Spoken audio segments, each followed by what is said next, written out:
as everything is changing in this world right now, and as it should be, I think, in my opinion, because I'm only speaking for me, um, there have been some significant changes happening in the role of arts, entertainment, media in in America, especially with respect to greater appropriate representation, and greater compassionate inclusion and understanding. And I think it's one of the areas where a lot of people can very quickly um, become frustrated because entertainment is so personal. It's so individualized on what we like and what we don't like, on what entertains us and why, what parts of our being do different elements of art and entertainment satisfy. Um, there are times when we all can enjoy laughing.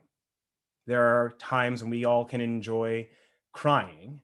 There are times when we all just have particular moods and we want a particular piece or form of art and entertainment to allow us to have almost that therapy and that release.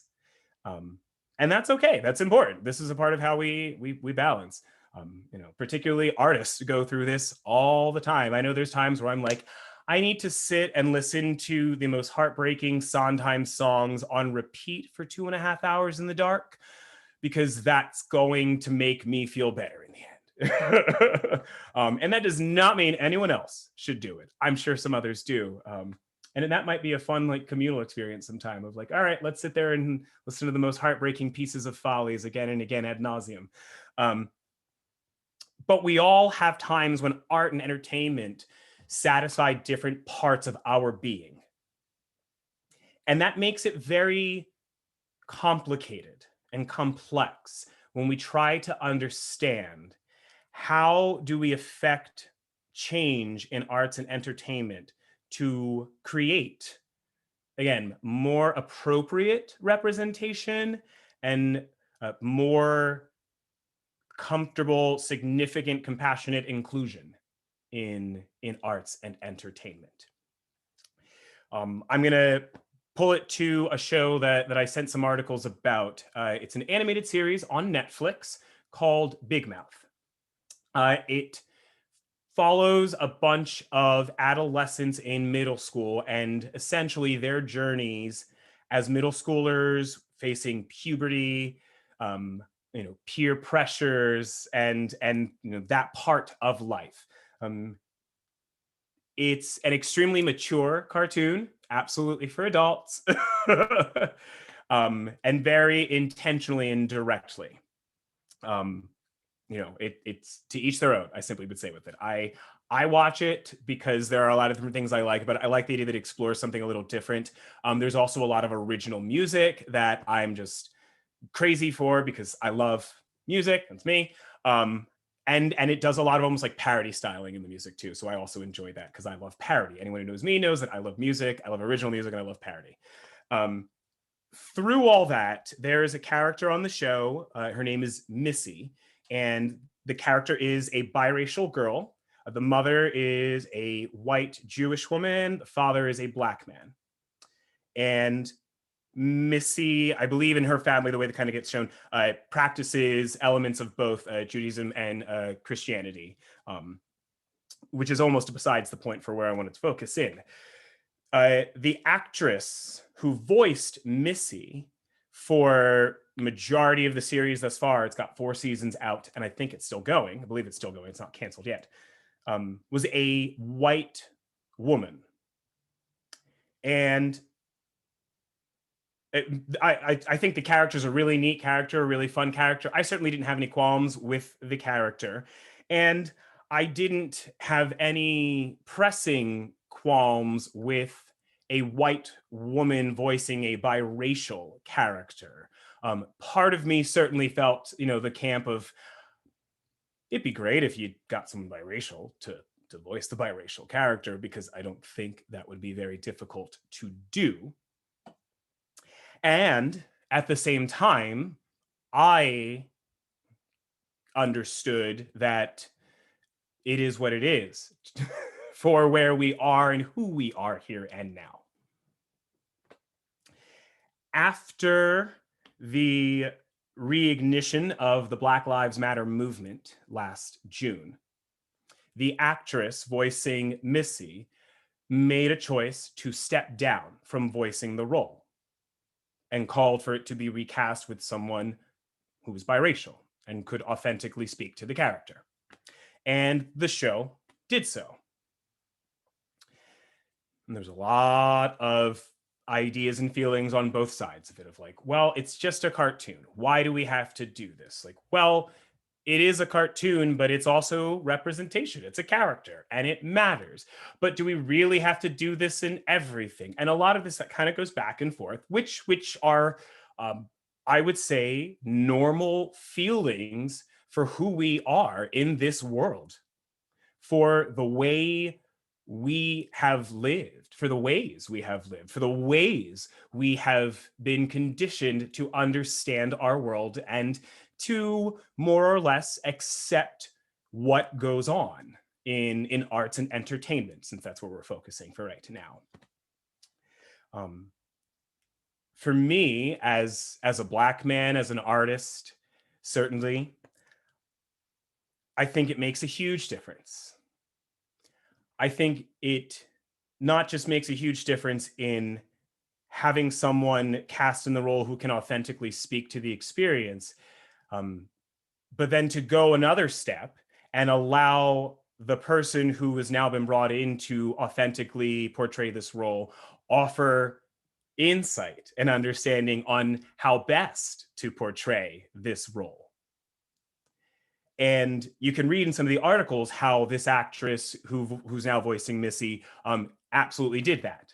Was asked to, like, it's like, what should we be doing? What are we not getting right? And how do we make this better and really own this character? And particularly where he's able to help the writers understand the perspective of being biracial and how someone who is biracial experiences, their own coming of age, their own finding of identity in these different experiences that the show is focusing on, in the journey the show is focusing on.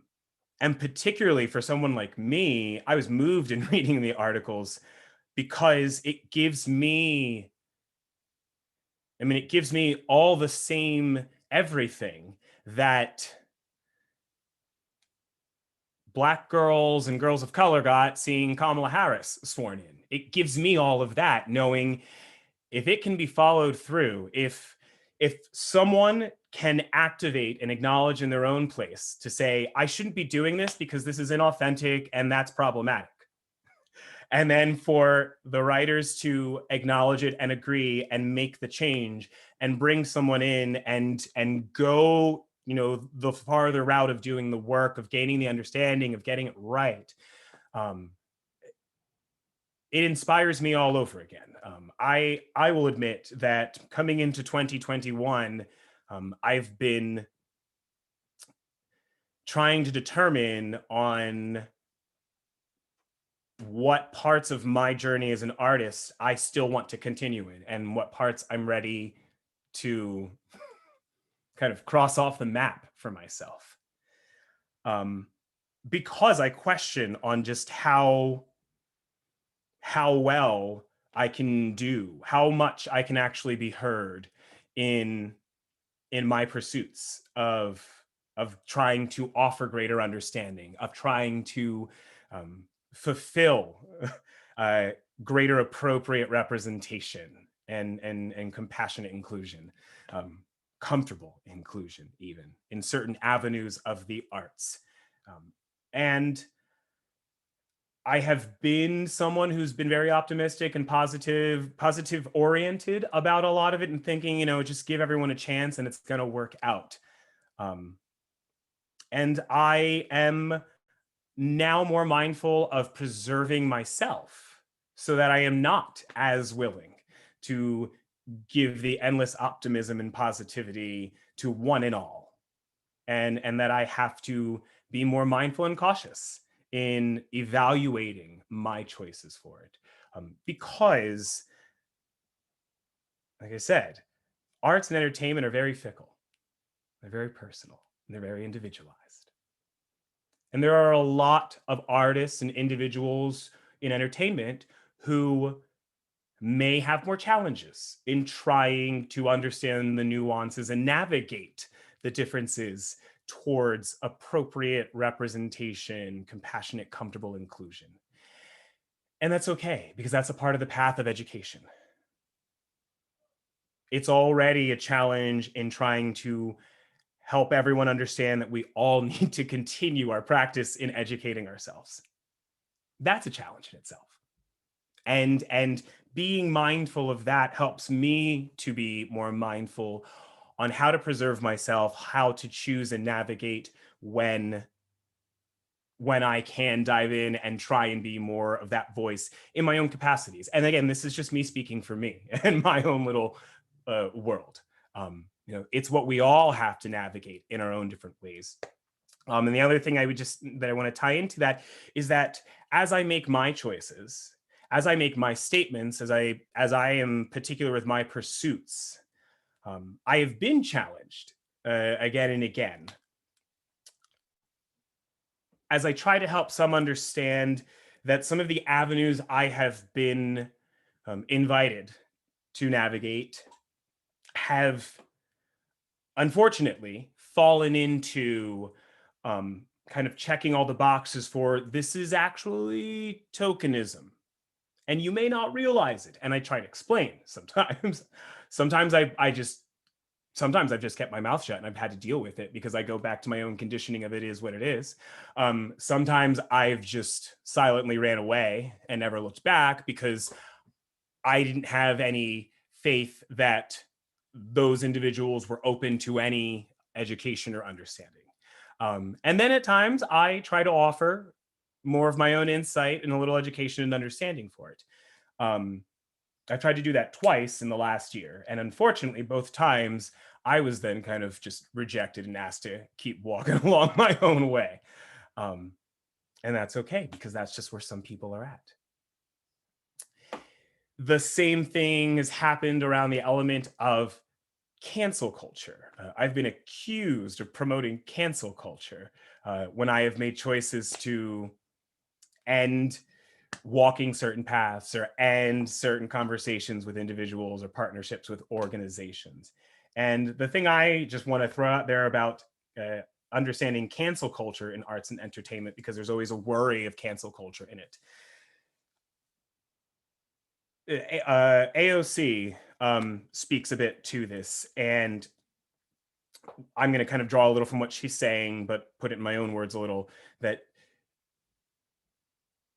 the element of cancel culture is a tool of, I would essentially just say, a tool of certain powers and privilege.